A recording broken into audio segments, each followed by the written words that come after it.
Mesdames, Mesdemoiselles et Messieurs, l'Occident qui soutient Zelensky est dépassé, dépassé, totalement. L'Occident est presque même déçu après que Volodymyr Zelensky ait eu à promulguer cette loi extrêmement controversée en ce 22 juillet 2025. Oui, c'est une loi qui enfonce l'Ukraine dans la corruption, qui éloigne l'Ukraine du chemin de son adhésion à l'Union européenne. Oui, puisque l'un des critères fondamentaux de l'adhésion de l'Ukraine à l'Union européenne, c'est la lutte contre la corruption. Et tout le monde sait que l'Ukraine, c'est un pays qui se baigne, qui nage dans la corruption. Depuis de nombreuses années, depuis le début du conflit russo-ukrainien, nous avons constaté des avancées majeures, ou du moins Zelensky a semblé poser des actes pour montrer que, voilà, il lutte contre la corruption. Et c'est ce qui encourage d'ailleurs les partenaires occidentaux à continuer à apporter le soutien financier et militaire à l'Ukraine. Mais cette fois-ci, c'est gâté. Alors, cette loi controversée que Zelensky vient de signer supprime l'indépendance des instances anticorruption. Je reprends.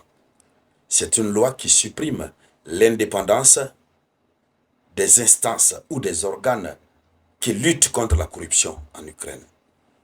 Et vous savez, tout récemment, il y a eu beaucoup de quiproquos. Des responsables chargés de lutter contre la corruption ont été pris la main dans la pâte, foncièrement engagés dans la corruption. Alors, allons-y en profondeur avec l'information officielle. Mais avant de continuer, je vous demande humblement de partager la vidéoconférence. Plus vous partagez, vous laissez les likes, cela me motive. Voilà, à continuer toujours à vous donner la une de l'actualité internationale et à décrypter l'actualité internationale à 180 degrés. Mettez les likes, laissez un avis en commentaire.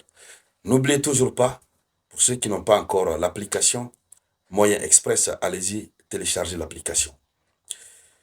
Selon l'information officielle, en Ukraine, la société civile est en émoi après que le Parlement ait voté ce 22 juillet, mardi 22 juillet, des amendements de la loi plaçant deux institutions de lutte contre la corruption, jusque-là indépendantes, sous l'autorité du procureur général. C'est-à-dire, ces organes, ces instances étaient indépendants, ils ont supprimé leur indépendance pour les mettre sous l'autorité du procureur général. Donc, plus d'indépendance. Dans quelle optique Zelensky a eu à le faire? C'est quoi l'idée derrière ça? C'est quoi? Allons-y dans les profondeurs. Ce vote au Parlement a été fait au lendemain de l'arrestation d'un responsable travaillant dans l'une des structures. Cela a suscité des critiques des militants et ONG en Ukraine. Mardi soir, aujourd'hui soir, 22 juillet, Zelensky a promulgué la loi. Alors, le site du Parlement ukrainien a indiqué qu'ils sont revenus avec la signature du président ukrainien. Ça veut dire que la loi est promulguée. Le message qui est apparu, qui a disparu après sa publication, avant de réapparaître, c'est-à-dire ils ont publié, ensuite ils ont supprimé, après ils ont republié encore. Parce que dès qu'ils ont publié, ça a créé du tollé. Ouais, ça a créé du désordre, l'émoi partout. La société civile, tout le monde, les députés au Parlement ukrainien, tout le monde en alerte, tout le monde déçu. Ils ont supprimé. Après, ils ont pris conscience que c'est déjà fait. Ils ont remis encore la publication. Donc, un haut responsable ukrainien a affirmé que le président Zelensky a signé la loi, lui qui avait été élu en 2019, sur un programme qui promettait notamment de lutter contre la corruption. Donc désormais, il n'est plus prêt à lutter contre la corruption. Oui, il vient de porter gravement atteinte à l'indépendance de deux institutions clés qui œuvrent pour la lutte contre la corruption. Ce n'est pas moi qui le dis. Ce sont les médias occidentaux qui disent que Zelensky vient de porter atteinte grave à deux institutions qui luttent contre la corruption. Or, lui, il a été élu sur la base d'un programme, d'un projet de société dans lequel il promettait de lutter contre la corruption. Et connaissant que la lutte contre la corruption, c'est l'un des critères sine qua non pour l'adhésion de l'Ukraine à l'Union européenne. Alors, donc, il aura fallu une session, une coalition de 263 parlementaires contre 26 ayant voté ou s'étant abstenus. Voilà, 263 ont voté oui. 26, parmi les 26, certains ont voté non, d'autres se sont abstenus. Donc, voici la décision qui a été prise.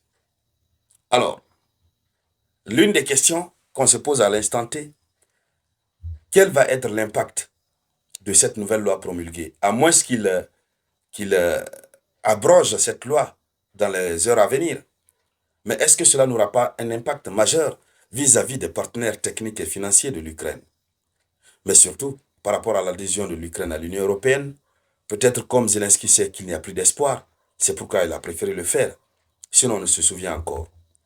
Les commandants régionaux qui étaient chargés du recrutement, de l'enrôlement des gens dans l'armée, s'étaient rendus coupables d'actes de corruption. Et on a vu, Zelensky avait démis tous les commandants régionaux. Ils étaient très nombreux, parce que ces gens-là prenaient de l'argent avec des citoyens qui refusaient de se faire enrôler dans l'armée. Et on les laissait traverser pour sortir du pays. Donc tout ça, c'était des gestes pour montrer que Zelensky est prêt à lutter contre la corruption. Mais ce qui vient de se passer est très grave. Nous avons un député, le député du parti Holos, qui est l'une des 13 parlementaires ayant voté contre ces amendements. Ce député s'appelle Ina Sovsun. Voilà. Oui, c'est une députée, une dame. Donc, Ina Sovsun, elle s'inquiète des conséquences d'une telle décision. Elle dit ceci. Elle dit cela aura un impact considérable sur la lutte contre la corruption, le procureur général étant placé sous l'autorité du bureau du président, mais nommé par le Parlement, il aura toute autorité pour décider s'il souhaite que le bureau enquête ou non. Et c'est terrifiant, franchement. Le procureur général est nommé par le président. Il travaille sous l'autorité du bureau de Zelensky. Donc ça veut dire que les instances anticorruption travaillent désormais directement, en quelque sorte, avec le bureau du président Zelensky. Alors donc, elle dit ceci. Ce n'est pas pour ça que nous avons eu la révolution de Maïdan. Ce n'est pas le pays pour lequel nos soldats se battent. Et c'est une chose à laquelle on doit remédier. Je ne veux pas que cela porte atteinte au soutien pour mon pays. Notre survie en dépend. Ça veut dire que le soutien qui est apporté à l'Ukraine risque d'être entaché. Donc, c'est un sérieux recul selon l'Union européenne. L'Union européenne ne se tait pas.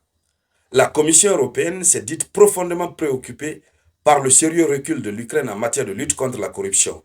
Le respect de l'état de droit reste au cœur des négociations d'adhésion de l'Ukraine. Voici ce que la Commission européenne a eu, la chargée de l'élargissement de l'Union européenne a eu à dire. Cette dame qu'on appelle Marta Kos, la commissaire européenne Marta Kos.